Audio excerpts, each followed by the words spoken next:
The Tutsis see themselves as a superior people to Bantus. And so they want to reinstitute something called the Mapororo Tutsi Empire that is going to rule over Central Africa and the Great Lakes. Because if you look where they came from in Uganda, Museveni is Tutsi.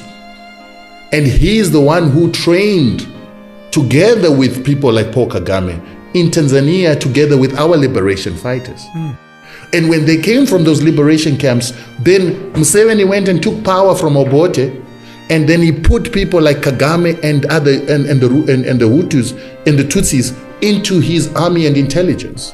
They then started murdering non-Tutsis who wanted power in Uganda because they were majorities. And that's how Museveni becomes the president of Uganda as a Tutsi, and then he begins to assist Kagame together with the Europeans, the Americans, to then create a force that is going to take power in Rwanda. And then they must take power in Rwanda, instill a Tutsi in Burundi, and instill a Tutsi in Congo.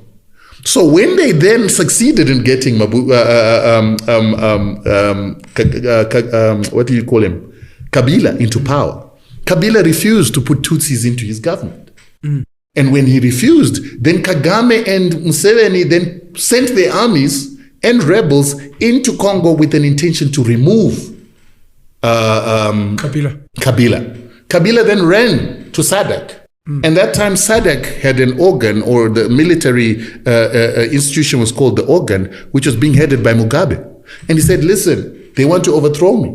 And he gave them the reasons why they want to overthrow. Mugabe sent a fact-finding mission that it consisted of Zambians, Namibians, Angolans, South Africans, and everybody from SADC region. And he realized that this was actually a problem. So they went to Uganda, they went to Rwanda, they couldn't find Museveni when they went to Uganda, they couldn't find Kagame when they went to Rwanda, but they got information that there was going to be an overthrow of Kabila, and then the UN was going to be forced to actually come up with a policy that says Congo must be broken down into 5 countries. Jeez. The 5 countries would then be easier to loot for the West through Uganda, Rwanda, and their own people that they would have placed within the Congolese system. Then Zambia and Zimbabwe came up with a counter proposal, but they also sent the armies of the Namibians and the Angolans to go and stop Kagame from overthrowing Kabila. They were able to repel Kagame and Museveni's troops.